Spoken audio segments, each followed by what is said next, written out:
प्रस्तुत प्राप्त प्रसंगी श्री स्वामी समर्थ यांच्या प्रकट दिनानिमित्त चालत आलेला हा वैष्णव मेळावा वर्ष 19वे. तर आता आपण कालपासून ऐकतोय सगळ्यांचा अनुभव नाही का.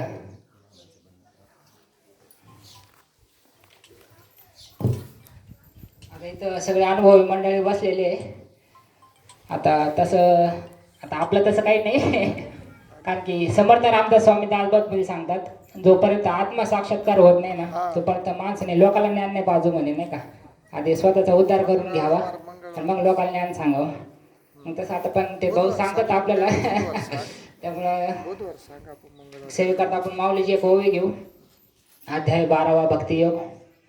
मी तर माऊली सांगतात की एरवी तरी माझ्या भक्ता आणि संसाराची चिंता काय समर्थाची कांता खोरांना मागे. आता मी तर त्या आलो संजीव मला आल्यालाच म्हणले लय बारीक झाला म्हणून काय लय चिंता करतो काय आता त्यांना कुठं सांग. आता इथं पाठ करून सांगायला सोपं आहे. सगळं जीवांचा करीतो सांभाळ तुझं मोकलीला ऐसे नाही पण चिंता वाटत ती जीवाला ती तर याच्यामध्ये माऊली सांगतात की आता भाऊ म्हणतात ना काही 1-2 वर्षातून काय तुकाराम महाराज नाही होत हळूहळू होईल ती कमी चिंता. तर याच्यामध्ये सांगतात की माझ्या भक्ता नाही का. आता आपण याच्यामध्ये भगवंत आपल्याला माझं म्हणतो याच्यामध्ये नाही का की भगवंत म्हणले मम वंश जीव लोके जीव बुद्धी सनातन सगळे माझेच अंश भाऊ तुम्ही नाही का. पण आता आपण इकडेच माझं करतो इकडे नाही का. इकडे बंगला माझा गाडी माझी घरदार बायका पोर. आता तसं व्यवहारात माझं म्हणावंच लागत ते नाही का. पण तसं नारळ कसं ओलं नारळ ते गरुटीला धरून चिटकेलं असतं तसं आपण त्याला प्रपंचाला चिटकेलं नाही का. संतांनी केलं का कुठं माझं केलं का नाही का. प्रत्येक संतांचं चरित्र पाहा तुम्ही. प्रत्येक संतांनी मी माझं केलं त्यांनी पण ते कोणाला माझं म्हटले नाही का. विठ्ठल माझा मी विठ्ठलाचा विठ्ठल माय बाप चुलता विठ्ठल भगनी आणि भ्राता माय बापू बंधू जन तुझी सोयरा सज्जन नाही का. म्हणजे त्यांचं आई वडील भाऊ बहीण पाहुणे रावळे कोण असेल तो फक्त एक धरीला चित्ती आम्ही रखमाईचा पती एक गाव आम्ही विठोबाचे नाम अनेकांचे काम नाही आपुला तो एक देव करुणी घ्यावा तेने विना जीवा सुख नव्हे. आणि माझ्या भक्ता तसं पाहिलं तर ही ओवी आपल्यासाठी लिहिली कारण की आपण स्वतःला भगवंताचं भक्त म्हणतोय नाही का. आणि चिंता तर करीतोच आपण नाही का. जर भक्तांचं लक्षण पाहिलं तर याच्या 12 अध्यायामध्ये दिलेच पुढे नाही का. भक्त काय असं लोड घेत नसतं नाही का. भक्तांचा लोड देवाला येत असतोय नाही का. त्याच्या तुकारामाच्या बायकोच्या पायात काटा घुसत तर देवाला लोड आला नाही का. देवच स्वतः धावून गेलाय ते. पण भक्तांचे लक्षण काय सांगितलं मारून नाही का. अनपेक्ष म्हणे नाही का. असे गोंधळकर माझ्या प्रवचनमध्ये आले ते म्हणे की जोपर्यंत विषयाची आस तोपर्यंत नवे भगवंताचे दास म्हणे नाही का. पण आपली तर इच्छा हाव थांबा ना आपली नाही का. एक झालं का एक चालूच राहते आपली नाही का. ते सुदामाजींचं चरित्र पाहा. सुदामाजी नाही का काय म्हणजे तुमच्या घरी 15 दिवसातून एकदा एकादशी येते म्हणे. त्याच्यात तुम्ही 2 टाईम फराळ करता नाही का. फळाहार चालूचे आणि आमच्या घरी 15 दिवस एकादशी म्हणे नाही का. पण काय का मागणं काही नाही का अनपेक्ष. आणि असा जो कोणी अनपेक्ष तोच भगवंताला आवडतो नाही का. काही न मागे कोणाशी तोची आवड आहे देवाशी देव तयासी म्हणावे त्याच्या चरणी लीन व्हाव्या. अनपेक्षित सुचिर दक्ष म्हणे नाही का. सुची म्हणजे पवित्र नाही का.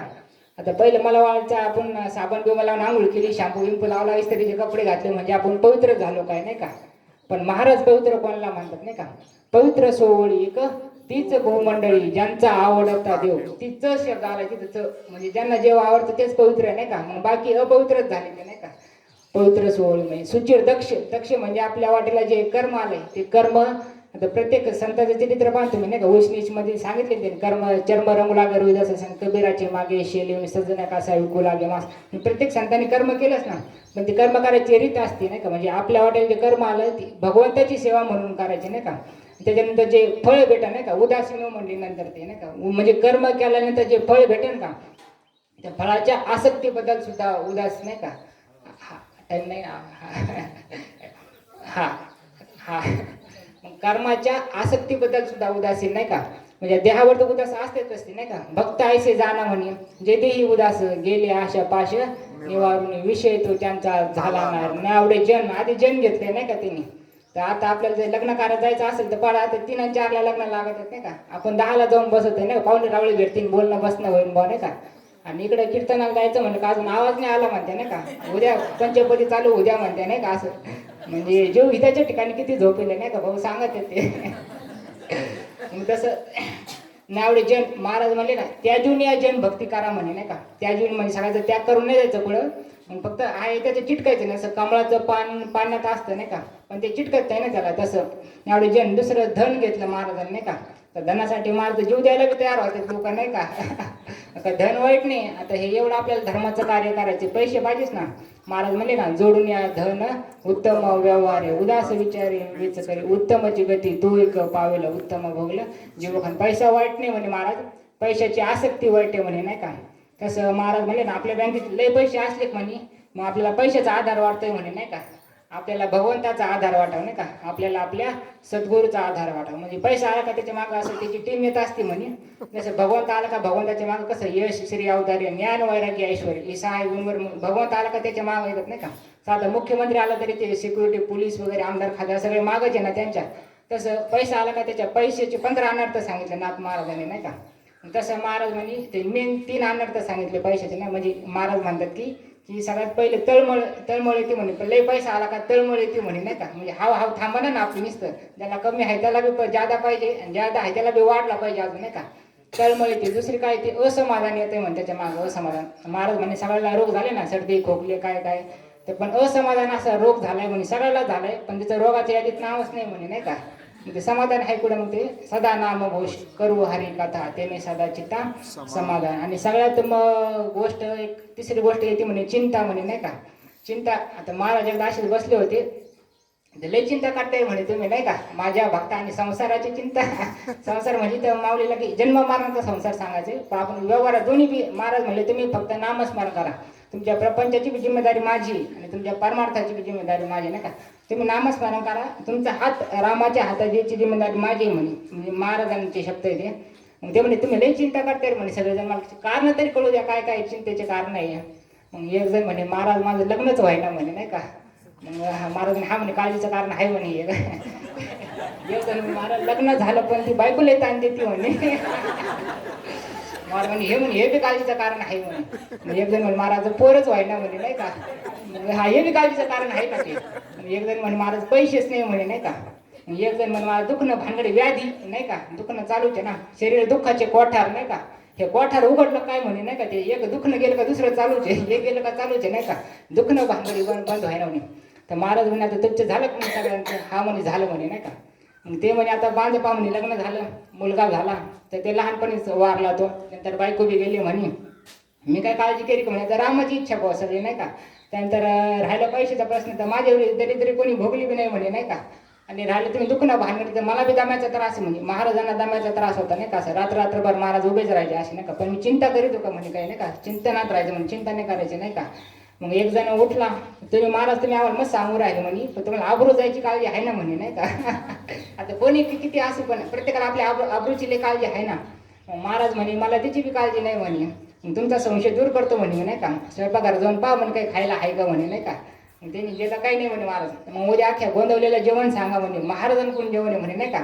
आणि स्वयंपाक तुम्ही नाही करायचं मी बी नाही करीत म्हणे. पाहू आता रामा आपल्या आबरूची काळजी आहे का नाही म्हणे नाही का. तो गेला अख्ख्या गोंदवलेलं जेवण सांगितलं.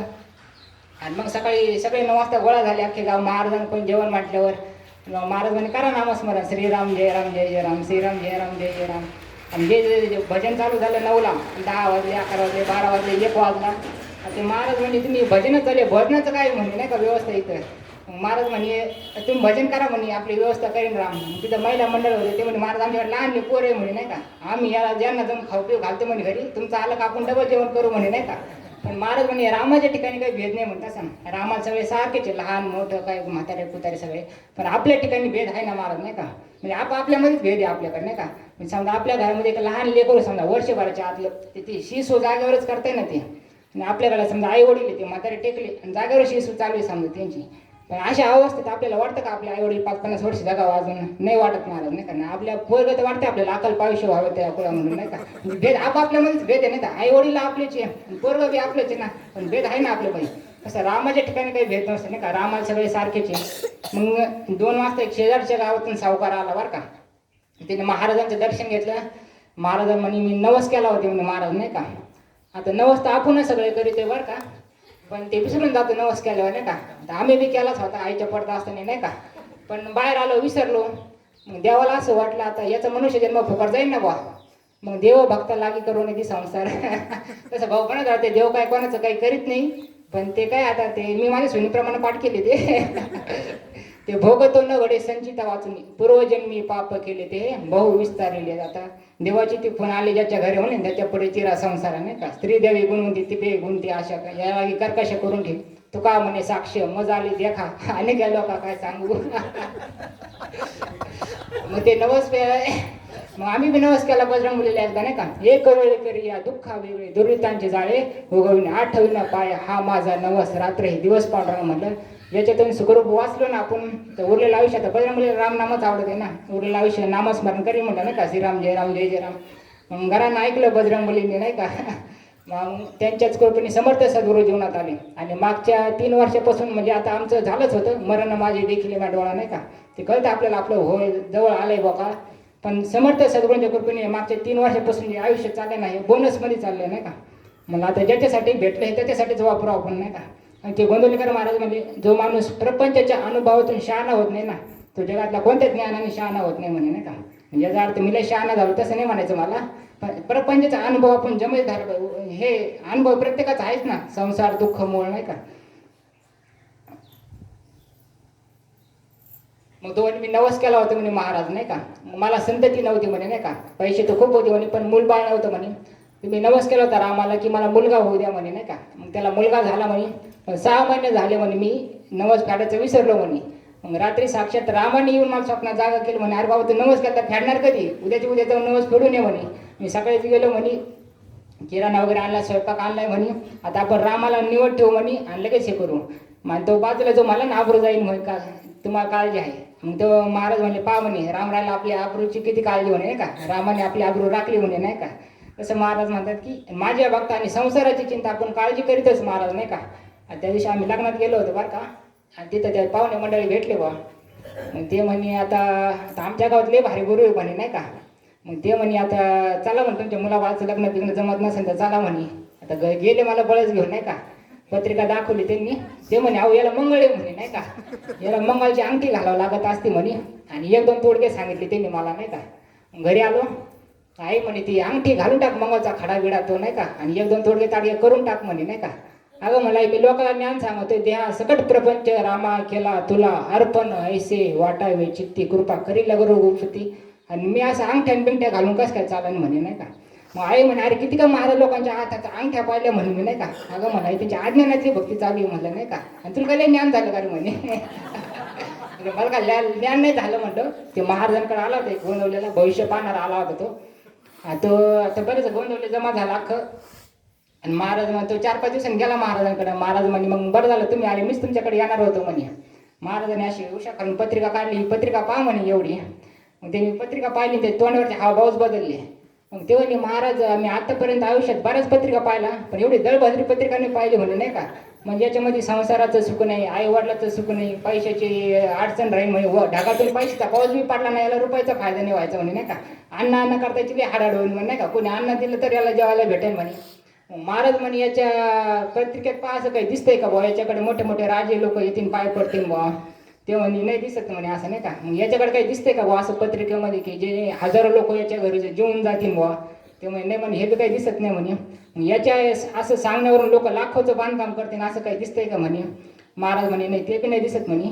महाराज म्हणे पण एवढी खराब पत्रिका आहे कोणाची म्हणे. तो पंडित म्हणे महाराज एवढी भांगार पत्रिका आहे कोणाची म्हणे. महाराज म्हणावं ती माझीच पत्रिका आहे म्हणे. मग महाराज म्हणे आता हे सगळं घडतंय ना म्हणे हे फक्त सद्गुरूंच्या इच्छेने घडतंय नाही का. म्हणजे शक्ती किती, नामाची शक्ती काय पाहिजे नाही का. सद्गुरूती संतांच्या पायी हा माझा विश्वास सर्व भावे दास झालो त्यांचा तेची माझे हित करीती सकल जने हा गोपाल कृपा करी. ते ब्रह्मानंद बुवा होते महाराजांचे शिष्य होते. त्यांना एकदा सोडायला जा म्हणे महाराज रेल्वे स्टेशनवर. सोडायला गेले आणि तिथं पेपरचे स्टॉल लागलेला असतं रेल्वे स्टेशनवर. तिथं स्वामी विवेकानंदांचा फोटो होता ते पेपर मोर. आणि एक जण ब्राह्मणांना महाराजला म्हणे महाराज स्वामी विवेकानंदांचा फोटो पाहा म्हणे तुम्ही. महाराज हे ब्राह्मणांना 1 नाही 2 नाही का. डबल दुसऱ्यांदा म्हणे महाराज हे पेपर पण आहे आजच्या युगातले सर्वात मोठे संत आहे म्हणे नाही का. 1 नाही 2 नाही. मग त्यांना वाटलं गर्दीचं ऐकून आलं. रेल्वे आली, ब्राह्मणांना महाराज बसले. ब्राह्मण महाराज बसले. मग त्यांनी काय केलं पेपर उचलला आणि ब्राह्मणांना महाराजच्या बाजूला जाऊन बसले. पेपर असं हो हे पहा म्हणे आजच्या युगातले सर्वात मोठे संत आहे म्हणे. ब्राह्मणांना बुवा हसले. ब्राह्मणांना बुवा म्हणे हे पतिव्रत स्त्रीने एकाच्या नावाचं मंगळसूत्र घातलं ना म्हणे तर दुसऱ्या पुरुषाकडे पाहू नये म्हणे, पाहिलं तर तिला व्यभिचारीण म्हणते म्हणे नाही का. तसं सद्गुरूने जे आपल्याला नाम दिलं ना ते नाम सोडून आपल्याला दुसरं साधन वाटतं कामा नाही का. मग जर नाम सोडून आपल्याला दुसरं काही साधन वाटतं असं अंगठ्या बिंगठ्या काय दोरी गंडे काय ते तोडगे ताडले तर आपण असं समजायचं आपण पतिव्रता नाही. पतिव्रता नाही म्हणजे आपण आपल्या सद्गुरू अनन्य नाही आहे नाही का. मग अनन्य कशाला म्हणायचं. ते भाऊसाहेब केतकर होते महाराजांचे शिष्य, ते म्हणायचे म्हणजे त्यांचं काही झालं का एक ब्रीद वाक्य फिक्स होतं नाही का, महाराज चुकतील कसे, महाराजांची इच्छा नाही का. शेवटी बायको वारली महाराजांची इच्छा, महाराजांनी तिचं कल्याण केलं. मुलगी वारली महाराजांची इच्छा, महाराजांनी तिचं कल्याण केलं. मग अनन्य म्हणजे काय तर अनन्य शब्दाची व्याख्या सांगितली त्यांनी, लेवारी सांगितली त्यांनी. ते म्हणे आपल्या जीवनात एकदा समर्थ सद्गुरू आले ना म्हणे, ते समर्थ सद्गुरू आल्यानंतर आपल्या जीवनात होणारी प्रत्येक घटना ही समर्थ सद्गुरूंच्या इच्छेनेच घडते. काय म्हणले ते, आपल्या जीवनात होणारी प्रत्येक घटना ही समर्थ सद्गुरूंच्या इच्छेनेच घडते. कोणती असू ती, आपल्या जीवनात होणारी प्रत्येक घटना ही समर्थ सद्गुरूंच्या इच्छेनेच घडते आणि ती आपल्या कल्याणाकरिताच घडते. असा बुद्धीचा पुरेपूर निश्चय होणं त्याला म्हणायचं अनन्य. मग अनन्य चिंतयंतो माये जना परुपासते तेषां नित्यादीप्तां योगक्षमम महाम्यम. मग त्याचा योगक्षमम भगवान परमात्मा चालवत असतो. मग त्याचा योगक्षमम समर्थ सद्गुरू चालवत असतात. महाराज म्हणे ज्यांनी आपल्या सद्गुरूला सर्वस्व दिलं ना म्हणे त्याचं प्रारब्ध राहतच नाही म्हणे, त्याचं प्रारब्ध समर्थ सद्गुरू चालवतात म्हणे नाही का. मग सर्वस्व देणं म्हणजे काय नेमकं, सद्गुरूला सर्वस्व देणं म्हणजे काय. ते ब्रह्मानंद बुवा होते आणि भाऊसाहेब केतकर, त्यांनी 13 कोटी रामनामाचा जप 3 वेळेस पूर्ण केला. म्हणजे 13 कोटी झाल्यावर आपल्याला रामाचं सगुण रूपात दर्शन, तसं त्यांना काही घेणदेणच नव्हतं. फक्त महाराजांना आवडतं ना, स्वामींना आवडतं ना, स्वारींना आवडतं ना, बस तेवढं नुसतं नामाकरिता नामस्मरण करायचं नाही का. मग असं अखंड नामस्मरण करणं हेच म्हणजे तुकाराम महाराज म्हणे ना, तुका म्हणे देवा चिंतन ही तुझी सेवा नाही का. म्हणजे खरी सद्गुरूची सेवा कोणती आहे, देहानी सेवा झाली तर ठीक आहे, ते अमृतच साकार देहानी सेवा झाली तर, पण खरी सद्गुरूची सेवा म्हणजे काय की सद्गुरूला आवडतं ते करणं. आणि सद्गुरूला काय आवडतं, सद्गुरूला नामच आवडतं ना. मग असं ज्याने सद्गुरूला सर्वस्व दिलं ना, ज्याने चिंतन केलं ना, मग महाराज म्हणजे त्याचं प्रारब्ध राहतं. मग अशा निष्काम भावनेचं नामस्मरण केलं आपण निष्काम भावनेने फक्त नामाकरिता, मग त्या नामाची फलप्राप्ती काय महाराज, निष्काम भावनेची फलप्राप्ती काय. मग उजळले भाग्यात अवघे चिंता वारली, चिंता ती पळाली गोकुळाबाहेर माझ्या भक्ता आणि संसाराची चिंता काय समर्थाची. समर्थ कोणला म्हणायचं आता नाही का, काहीच व्यवहारात नाव बी असते समर्थ. समर्थ कोणला म्हणायचं, समर्थ म्हणजे त्याच्याकडे तुम्ही प्रपंचातला मागा नाही तर परमार्थातला काही मागा तुम्ही नाही का, तो काही द्यायला समर्थ आहे. मग असं सर्व समर्थ कोण नाही, विटेवरी ज्याची पाऊली समान तोची दान शूर दाता. भगवान पांडुरंग समर्थ आहे, स्वामी समर्थ आहेत. अजून कोण समर्थ आहे, दाता तुझी एक जाना जो नारायण असणे. दुसरे आपले संत समर्थ आहे, आपले सद्गुरू समर्थ आहे. पण संतांजवळ मागाव काय, समर्थाचे कांता काय कोरोना मागे नाही काय. 5 मिनिटाचं चरित्र सांगतो फक्त. एक पद्मनाभजी महाराज होते बरं काय, पद्मनाभजी महाराज होते म्हणजे ते दशग्रंथ षडशास्त्री पुराणे 4 वेद मुखदगतवाणी. आणि ते काय करायचे, आता बैलगाडी होती त्यांच्याकडे, बैलगाडीभर अशी ग्रंथाचे होते. ते कुठे गेले का बैलगाडी सोबत आणि 100-200 शिष्य सोबतच होते नाही का. कुठं बी गेले का म्हणजे कोणत्या काळात माझ्यासोबत शास्त्रार्थ करा म्हणायचे नाही का, नाही तर जयपत्र लिहून द्या म्हणायचे. तिने अख्खे भारतभर फिरला नाही का. जयपत्र आता ग्रंथ आता एखाद्या 4 अभंग पाठ असले आपण त्याला डोकं लावित नाही, आणि यांचे बैलगाडीभर ग्रंथ पाहिलं कोणाची मत होईल नाही का. मग सगळे ते मुकटाने जयपत्र लिहून द्यायचे ते नाही का. आणि ते मग फक्त काशी बाकी होतं एक बार का. काशीच्या पंडितांकडे गेले, ते म्हणे शास्त्रार्थ करा. मग ते म्हणे नाही तर मग जयपत्र लिहून द्या नाही का. ते म्हणते आता आम्ही काही एवढं ग्रंथ पाहिलं ते घाबरले ना. ते म्हणे आम्ही काही करीत नाही म्हणे, आमचे सद्गुरू आहे म्हणे, त्यांना हरवलं म्हणजे तुम्ही जिंकले म्हणे, काशी जिंकले तुम्ही.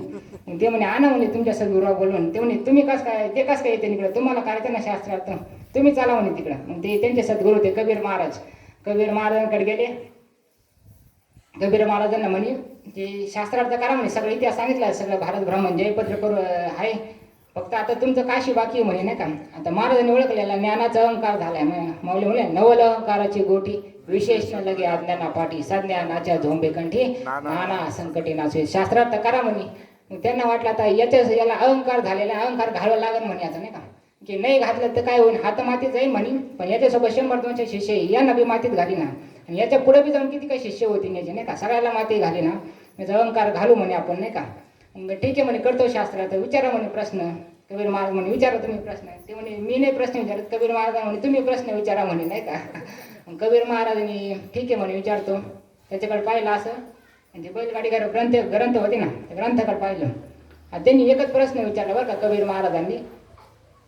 ते म्हणे तुम्ही ग्रंथ समजून वाचले का म्हणे. ते काय म्हणले, तुम्ही ग्रंथ समजून वाचले का तुम्हाला वाचन बी काही समजलं माहिती. म्हणजे आता कसं महात्म्याचं कसं परिणाम होत असतो महाराज नाही का, ते बोधामृत नाही का, ते बोधामृतमध्ये ते एक वाक्य आलं, ते म्हणे आता संतांचं समजा या ओवीतून चरित्र सांगणारे किती काही भेटतील म्हणे तुम्हाला, संतांचं चरित्र सांगणारे लाखोनी भेटतील म्हणे नाही का. या ओवीतून माऊलीला काय सांगायचं, या अभंगातून तुकाराम महाराजाला काय सांगायचं, म्हणजे जसं तुकाराम महाराजचं मनोगत आहे का जशाच्या तसं सांगणार तुम्हाला लाखोनी भेटतील म्हणे नाही का. पण संतांनी जसं आचरण केलं ना तसं आचरण करायला कोट्यामध्ये एखादाच भेटेल म्हणे. आणि मग त्याच मग उदं होत असेल, म्हणजे आता वाऱ्या हाती चाले सज्जनाचे माप म्हणजे ना, कीर्तिमुखे त्यांच्या नाव, मग त्यांच्या नावाचा उदं भगवान परमात्मा करीत असतो. आणि बरोबर आहे महाराज नाही का, माऊलींनी समाधी घेऊन तरी 750 वर्ष झाली, पण त्याच्यानंतर किती काय कथाकार कीर्तनकार भागवतकार होऊन गेले ना, पण किती जणांचं नाव निघते आज बोटावर मग नाहीत का नाही का, आचरण नाही ना तसं. महाराज तर म्हणजे सदाचार हा परमार्थाचा पाया आहे म्हणे नाही का, आणि तो पाया ढासळला म्हणे सध्या. त्यामुळे शहाण्या माणसांना जग सुधाराच्या नादी लागू नये म्हणे नाही का. आपण आपली करा सोडून तुका म्हणे वेगी जाय सुटून, आपण आपल्या रामकृष्ण आहे करायचं. आपले पाहुणे रावळे जवळचे कोणी असेल त्यांना मी सांगायचं, तुम्हाला वाटत असेल तुमचं कल्याण व्हावा तर रामकृष्ण आहे करावा नाही का. म्हणजे आपलं सांगायचं काम आहे नाही का, सांगतो तुम्हासी भजारे उठला नाही तरी गेला जन्मावा. ऐकलं तर ठीक आहे, नाही ऐकलं तर मग तुका म्हणे माझे देखतील डोळे भोग देते वेळी येईल कळू म्हणे. मग असं ते महाराज कबीर महाराज होते ना का, ते देव ज्यांच्या घरी शेले येऊन येते ते काय सामान्य असतील का कबीर महाराज, त्यांच्या वाणीचा प्रभाव पडला त्याच्यावर नाही का. असं म्हणजे पवित्र होतं देह वाणी पुण्यवंत जो वदे अच्युत सर्व काळ. मग त्याला मग ते डायरेक्ट साष्टांग दंडवत घातला नाही का. आपला विषय चालू की समर्थांची कांता काय कोरांना मागं. मग ते पद्मनाभजी महाराज आहे ना शिष्य झाले त्यांचे, मग ते एकदा आंघोळीला गेले होते नदीच्या किनारी, आणि ते एका जणाला अशी व्याधी झालेली होती. आणि मग आता तो बी वैतागला होता आणि घरचे वैतागले होते. मग ते म्हणे तुम्हाला गंगेला सोडून द्या म्हणे नाही का आता मी. मग ते अख्खं गाव गोळा झालं त्याला सोडायला. मग हे पद्मनाभजी महाराज तिथे गेले आंघोळीला. त्यांनी विचारलं काय काय झालं, सांगितलं असं रोग झालाय म्हणे वैतागले हे, तर त्यांना आता ज्याला समाधी घ्यायची म्हणे आता. मग ते म्हणे आता 3दा राम राम म्हणा म्हणे तुमचं सगळं दुखणं जात आहे म्हणे नाही का. म्हणजे 3दा राम राम म्हणला तो पहिल्यावानी नीट व्यवस्थित झाला नाही का. यांचा कारनामा कोणाला माहीत झाला, कबीर महाराजांना. का रे म्हणे काय केलं म्हणतो तिकडे जाऊन म्हणे ते नाही का, काय नाही म्हणे 3दा राम राम राम म्हणलं म्हणे. तुला राम नामाचं महत्व माहिती आहे का म्हणजे नाही का. राम नाम की औषधी खरे नियत से खाय अंग रोग व्यापे नाही भवरोग. म्हणजे तर भवरोग जाते किरकोळ कामासाठी जाते ते. संकेत महाराज आले का त्या दिवशी मला म्हणे टीम इंडियाची मॅच होती नाही का, आता मी काय पाहत नाही ते म्हणे तुम्ही बजरंगबली तुमचं ऐकते म्हणे, प्रार्थना करा म्हणे तुम्ही नाही का की टीम इंडिया जिंकू दे. म्हणलं मी किरकोळ कामासाठी मला ब्रह्मास्त्र काल बाहेर काढून म्हणे. हा बच्चन मारायसाठी आपल्याकडे ब्रह्मास्त्र काढीत राहते.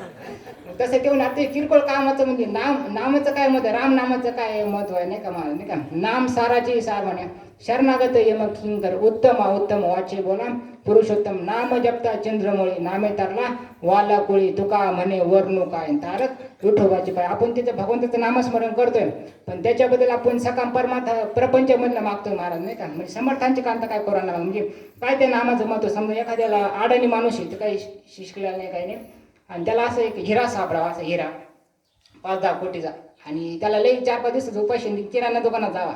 त्यांनी म्हणावं मला लई दिवसाचा उपाशी नाही, मला काहीतरी 5-10 रुपयाचे फुटाने दे बा, पण पैसे नाही माझ्याकडे. हे काहीतरी सापडले मला 5-10 कोटी घेऊन टाकवा नाही का.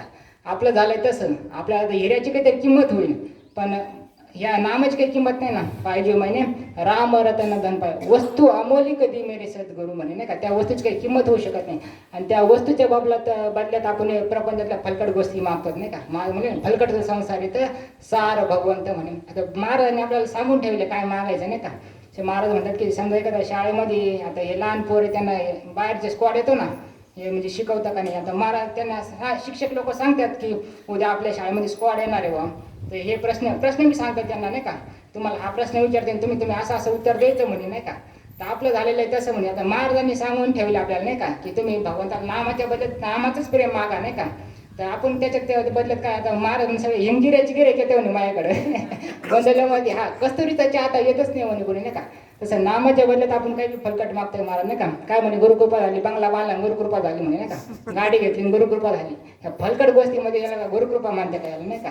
म्हणजे खरी गुरुकृपा काय नाही का. गुरु तिथे ज्ञान ज्ञानी आत्मदर्शन आणि दर्शनी समाधान आहे. त्या परिस्थितीमध्ये समाधानात राहणं त्याला म्हणायचं खरी गुरुकृपा नाही का. आणि समाधान म्हणजे महाराज म्हणले ना हेची देवाचे दर्शन सदा आहे समाधान. मग त्या नामाच्या बदल्यात आपण काही मागू नये महाराज नाही का. तेच माणूस सांगत की माझ्या भक्ता आणि संसाराची चिंता काय समर्थाची कांता कोरांना मागे. महाराज म्हणे तुम्ही फक्त नामस्मरण करा म्हणे. जो नामस्मरण करतो ना आम्ही त्याच्याजवळ आहेच म्हणे, पण जो नामस्मरण करून काळजी करतो ना आम्ही त्याच्याजवळ बी आहे, पण मला कष्ट होतात म्हणे, नाही का. पण आपल्यामुळे महाराजांना कष्ट नाही हो अशी आपण प्रार्थना करून झालेली सेवा समर्थ सद्गुरूंच्या चरणी. प्रभू तुम्ही महेशाच्या मूर्ती तुमच्या सगळ्यांच्या चरणी आणि आमचे कुलदैवत बजरंगबली यांच्या चरणी समर्पित करू. पुंडलिक गोरधर विठ्ठल श्री ज्ञानदेव तुकाराम पंढरीनाथ भगवान की जय.